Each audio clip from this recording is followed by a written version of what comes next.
날마다 행복한 묵상, 성경의 인물 33번째 주 이사야 두 번째 이야기입니다. 오늘 함께 나눌 말씀은 이사야서 6장에 있는 말씀입니다. 제가 일부를 봉독해 드리겠습니다. 우시야 왕이 죽던 해에 내가 본즉 주께서 높이 들린 보좌에 앉으셨는데 그의 옷자락은 성전에 가득하였고 스랍들이 모시고 섰는데 각기 6날개가 있어 그 둘로는 자기 얼굴을 가리었고 그 둘로는 자기의 발을 가리었고 그 둘로는 날며 서로 불러 이르되 거룩하다 거룩하다 거룩하다 만군의 여호와여 그의 영광이 온 땅에 충만하도다 하더라. 이같이 화답하는 자의 소리로 말미암아 문지방의 터가 요동하며 성전의 연기가 충만한지라. 그때 내가 말하되 화로되 나여 망하게 되었도다. 나는 입술이 부정한 사람이요 나는 입술이 부정한 백성 중에 거하면서 만군의 여호와이신 왕을 배웠음이로다 하였더라. 그때에 그 스랍 중에 하나가 부젓가락으로 제단에서 집은 바 핀수술을 손에 가지고 내게로 날아와서 그것을 내 입술에 대며 이르되 보라 이것이 내 입에 닿았으니 내 악이 제하여졌고 내 죄가 사하여졌느니라 하더라. 자, 1번입니다. 이사야가 지금 보고 있는 장면은 무엇입니까? 자, 이 본문은 뭡니까? 우시야 왕이 죽던 해 이렇게 시작을 합니다. 우시야 왕이 사실은 그 이스라엘 유대에 아주 번성했던 왕입니다. 이스라엘 백성들이 아주 많이 기대를 했던 왕인데 결국 그 왕도 죽습니다. 그렇지만 그 왕은 죽어도 여전히 하나님은 그 모든 나라의 왕으로 거기에 충만하다 하는 것입니다. 옷자락은 성전에 가득하다. 이 옷자락이라는 표현은 그 당시에 이 옷은 그냥 단지 우리가 얻는 이 옷 이상의 의미가 있습니다. 그것은 어떤 신분이나 어떤 면에서는 그 사람의 어떤 권위를 나타내는 것이죠. 이 옷자락이 충만하다. 이 옷으로 그분의 어떤 권위로 이 모든 것이 가득하다. 그런 의미를 담고 있는 것이지요. 근데 스랍들이 그 모시고 있는 그 스랍들이 하나님의 영광을 보고 있는 스랍들이 감히 그 얼굴을 볼 수 없어서 그죠? 자기 얼굴을 가리고 또 발을 가리고 있습니다. 그리고 두 날개는 거룩하다, 거룩하다. 그래서 이 하나님이 이 나라에 우시야 왕은 죽었어도 여전히 위대하신 영광스러운 그런 존재로 이 나라 위에 그분이 계시다 하는 것을 보여주고 있는 장면이 이 6장에 있는 모습입니다. 자, 그것을 보고 난 이 그의 반응, 이사야의 반응이 무엇입니까? 망하게 되었다, 부정하다, 이렇게 말을 하고 있는 것이죠. 어떤 면에서는 인간이 하나님의 영광을 보면 우리 자신들의 본질을 보게 되는 것이죠. 그래서 베드로가 주님을 알게 되니까 나는 죄인입니다. 나를 떠나가십시오. 이렇게 이야기할 수밖에 없는. 그래서 하나님을 제대로 보게 되면 우리 자신을 바로 볼 수 있게 되어지고 그러면 우리 자신들이 얼마나 하나님 앞에서 아무것도 아닌 존재인지를 인식할 수 있게 되죠. 그렇게 되면 어떻게 되는 겁니까? 그래서 나는 아무것도 아니야. 그게 아닌 것이죠.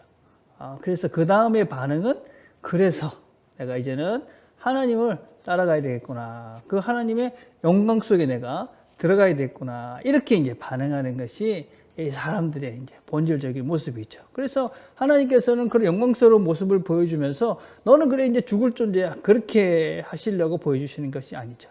이런 영광을 보고 그리고 이 영광의 나라로 네가 들어오라. 그걸 가르쳐 주시기 위해서 이 영광스러운 모습을 그에게 보여주신 것이죠. 자, 2번입니다. 하나님의 영광을 묵도한 이사야는 무엇을 깨닫게 됩니까? 자, 6장 8절에 보면은 하나님께서 영광을 보여주고 난 다음에 그렇게 말씀해요. 누가 나를 위해서 갈까? 우리를 위해서 누가 갈까? 이렇게 묻습니다. 그러니까 이사야가 제가 가겠습니다. 내가 여기 있습니다. 제가 가겠습니다. 이렇게 이제 고백을 하는 장면이 나옵니다. 그런데 그 전에 보면 어떤 일들이 있게 됩니까? 이 8절에 내가 가겠습니다 하기 전에 7절에 보면 나는 화로다 그러고 있으니까 천사가 그 풋붓을 갖다가 이사야의 입에다 대고 그리고 말합니다. 이제 네 모든 죄가 사해졌다. 네가 이제 정결해졌다. 이렇게 얘기합니다. 그래서 우리가 이 모든 하나님의 나라에 있어서 우선되어야 될 것 그게 뭐냐면 정결한 거룩한 존재로 새로워지는 것이죠. 물론 우리 모든 것들은 인간적인 그런 행동으로 거룩해지지 않습니다.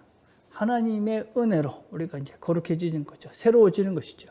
그런 것들을 경험한 사람들이, 그걸 제대로 아는 사람들이, 그런 사람들이 하나님의 일을 하는 것이죠. 하나님께서 누가 갈고 이렇게 말씀하시기 전에 하나님의 영광을 보여줍니다. 하나님의 나라가 얼마나 굉장한 걸 보여주죠. 그리고 그의 죄를 다 사해 줍니다. 그러고 난 다음에 거기에 묻습니다. 그러니까 이사야가 제가 하겠습니다, 이렇게 응답을 하는 것이죠. 우리가 이제 하나님의 일을 한다 하는 사람들에게 요구되는 두 가지인 것이죠. 하나님의 영광을 알아야 되는 것이죠. 이 나라가 얼마나 굉장한 나라구나. 이게 다른 것과 비교할 수 없는 나라구나. 이 일이 얼마나 영광스러운 일이다. 이런 게 있어야 하나님 나라의 일꾼으로서의 일을 감당할 수 있는 것이죠. 그리고 내가 예수 그리스도에 인해서 새로운 존재가 되어졌을 때, 그때 내가 온전히 하나님께서 원하시는 일들을 감당할 수 있는 존재가 됩니다. 자, 3번입니다. 이사야는 지금 어떤 사람들에게 보내어지고 있습니까? 6장 9절에 보니까 여호와께서 이르시되 가서 이 백성에게 이르기를 너희가 듣기는 들어도 깨닫지 못할 것이요 보기는 보아도 알지 못하리라. 들어도 보아도 알지 못하고 깨닫지 못할 사람들에게 지금 하나님께서 이사야를 보내고 있습니다. 그런데 상심할 필요가 없습니다. 6장 13절에 보니까 그 중에 10분의 1이 아직 남아있을지라도 이것도 황폐하게 될 것이나 밤나무와 상수의 나무가 뱀을 당하여도 그 그루터기는 남아있을 것 같이 거룩한 씨가 이 땅에 그루터기니라 하시더라. 그루터기가 남아있다. 우리가 이렇게 막 말씀을 전하고 많이 못 알아듣습니다. 전혀 뭔가 흔적이 남아있는 것 같지 않습니다. 우리는 할 수가 없습니다. 여러분, 그루터기가 뭡니까? 잘라버린 것이죠. 그럼 거기서는 뭐 새싹이 나올 뭐가 없어 보입니다. 우리는 할 수 없다 하는 것입니다. 근데 하나님은 그것을 통해서 그 잘라버린 그 밑둥 위에 또 새로운 생명, 새로운 일을 시작해 가십니다.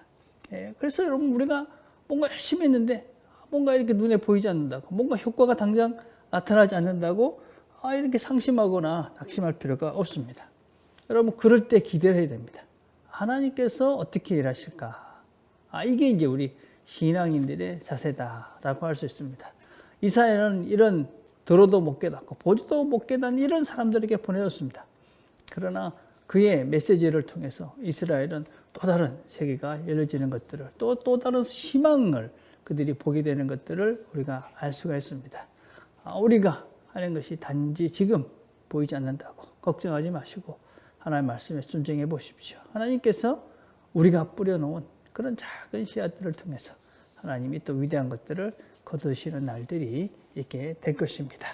오늘도 우리가 함께 같이 기도합시다. 가정들을 위해서 기도하는 겁니다. 무엇보다도 우리 교회 모든 부부들이 진정한 영혼의 친구로서 서로 깊이 사랑하는 그런 부부가 될 수 있도록 기도해 주시기를 바랍니다. 또 특별히 그런 부부의 사랑이 자녀들에게 잘 증거되어져서 부부의 그런 사랑을 보고 자녀들도 아름다운 가정을 꿈꾸는 그런 가정이 될 수 있도록 기도해 주시기를 바랍니다. 기도하겠습니다. 하나님 아버지, 감사합니다. 이 세상은 우리가 기대하는 것보다도 훨씬 어렵고 힘들고 참 죄악된 세상입니다. 그러나 이 모든 것보다도 크신 하나님을 저희들이 믿기 때문에 하나님 말씀에 순종하며 오늘도 세상 속으로 세상과 더불어 삽니다. 하나님 용기를 주셔서 말씀에 순종하며 하나님 말씀의 씨앗들을 열심히 뿌려가는 우리 모두가 되도록 은혜를 베풀어 주옵소서. 특별히 가정에서 우리가 말씀 가운데 살아감으로 우리 자녀들에게 믿음의 좋은 신앙을 물려주는 우리 모든 부모가 되도록 주님 함께하여 주옵소서. 예수님의 이름으로 기도드립니다. 아멘.